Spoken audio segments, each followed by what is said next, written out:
علامہ اقبال نے ایک بات لکھی ہے. اقبال کہتے ہیں جب میں لندن میں وکالت کرتا تھا تو ایک خاتون تھی, لیڈی بارنس اس کا نام تھا.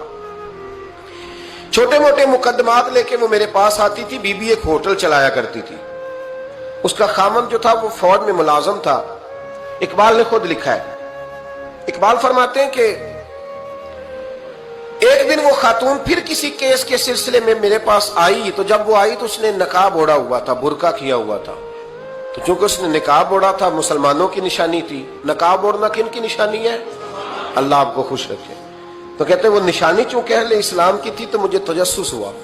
میں نے کہا لیڈی خیریت ہے؟ میم صاحبہ یہ برقع پہنا ہوا ہے. تو کہنے لگی ہنس کے, اقبال مجھے پکا یقین تھا کہ آپ ضرور پوچھیں گے. تو میں نے کہا اچھا تو یہ برقع؟ تو کہنے لگی الحمدللہ میں مسلمان ہو گئی.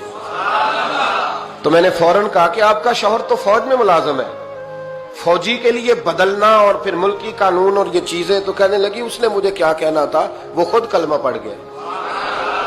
تو کہتے ہیں میں اور متجسس ہوا. وہ کیس کی بات کرتی تو میرا تجسس بڑھ گیا. میں نے کہا تو کیس چھوڑ یہ بتا کلمہ کیسے پڑھا؟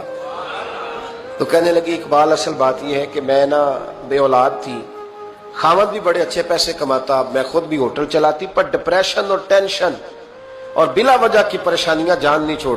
یہ ٹینشن اور ڈپریشن کا نا مجھے عربی ترجمہ کوئی نہیں ملا. یہ ڈپریشن اور ٹینشن کا نا میں نے تلاش کیا ہے, لیکن مجھے عربی لغت کے اندر ان کے معنی مجھے لگتا ہے کہ اس زمانے میں یہ چیزیں تھی ہی نہیں. ہوتی تو ان کا کوئی نام بھی, یہ آج ہے نا تو اس لیے آج کے زمانے میں ہی نام ہے مفت کا, مفت کی پریشانی. تو کہتی ہے مجھے ٹینشن اور ڈپریشن رہتی تھی ہر وقت, بڑی میں پریشان رہتی تھی. میرے ساتھ ایک عجیب واقعہ ہوا کہ میرے ہوٹل میں نا ایک بابا جی برتن مانجتے تھے. بوڑھے آدمی تھے, 70 سال کے قریب عمر تھی. ان کا ایک بیٹا تھا, ایک بہو تھی, ایک پوتا تھا, لیکن وہ بیچارے بیٹا بیمار رہتا تھا تو لہٰذا وہ خود مزدوری کرتے. کہتے ہیں ایک دن وہ بابا جی میرے پاس آئے, کہنے لگے میم صاحبہ 2-4 دن کی چھٹی چاہیے. تو میں نے کہا خیریت ہے؟ کہنے لگے میڈم میرا بیٹا فوت ہو گیا. بیٹا, آپ کو پتہ ہے باپ کا جنازہ پڑھنا آسان ہے, بیٹے کا جنازہ اٹھانا بڑا مشکل کام. کہتی ہے میں کچھ لکھ رہی تھی, میرے ہاتھ سے قلم گر گیا. میں نے خود گاڑی بھیجی, بابا جی گاؤں چلے گئے جہاں وہ رہتے تھے. کہتی 2-3 دن کے بعد میں اور میرا شوہر گئے تو رستے میں ہم باتیں کر رہے تھے کہ کیا تعزیت کریں گے. ایک ہی بیٹا تھا, کوئی رشتہ دار بھی نہیں, تو اس کی تو کائنات اجڑ گئی. کن لفظوں سے اسے تعزیت کیا کہیں گے؟ کہتے جب ہم گئے تو وہ ٹوٹی ہوئی چٹائی پہ بیٹھا تھا, کچھ لوگ قریب تھے. ہم نے جا کے کہا بابا آپ مسلمان ہیں, ہم آپ کو کیا نصیحت کریں, ایک ہی بیٹا تھا, کہ کس طرح کر کے ہم آپ کو تسلی دیں. تو کہتے اس نے آنکھیں کھولی, بوڑھی آنکھوں میں ایمان کی روشنی. کہنے لگا بی بی کیا تعزیت کی بات کرتی ہو, میں نے کوئی پیسے جمع کرا کے بیٹا لیا تھا, خدا نے فضل سے دیا تھا, عدل سے لے گیا ہے.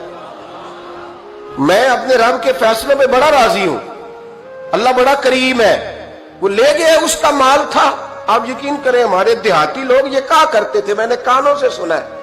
ایک بوڑھے آدمی کا ایک دفعہ بیٹا فوت ہو گیا تو کسی نے اس سے کہا بابا چھوٹی عمر میں بچہ چلا گیا تو مجھے لفظ نہیں بھولتے. کہنے لگے پتر اللہ دی فصل ہے, کچی وڈے تامی ہو دیئے. سنے آپ نے بھی کبھی یہ فکرہ, کچی وڈے تے پکی لے گئے تے تامی ایج وہ دی. تو جب اس کا جی چاہا وہ لے گیا. اللہ اکبر. وہ خاتون کہتی ہے کہ وہ بابا جی سے میں نے کہا کہ چلو آپ 1 مہینے کی چھٹی کر لے. تو کہنے لگا نہیں میڈم میں مسلمان ہوں, مفت کی روٹی نہیں کھاتا, مزدوری کر کے کھاتا ہوں, میں انشاءاللہ 2-3 دن کے بعد کام پہ آ جاؤں گا. کہتے ہیں وہ چند دنوں کے بعد آ گیا. اللہ کی قدرت کے ابھی 2-3 ماہ گزرے تھے, پھر آیا. میڈم چھٹی چاہیے کچھ دنوں کی. میں نے کہا خیریت ہے؟ کہنے لگے وہ میری بہو بھی ہارٹ اٹیک سے فوت ہو گئی. کہتے اب میں بھی تڑپ گئی اور عیسائی ہو کہ میری آنکھوں میں آنسو آ گئے. میں نے کہا گھر کا دروازہ بند ہو گیا, اب یہ بیچارہ کیا کرے گا.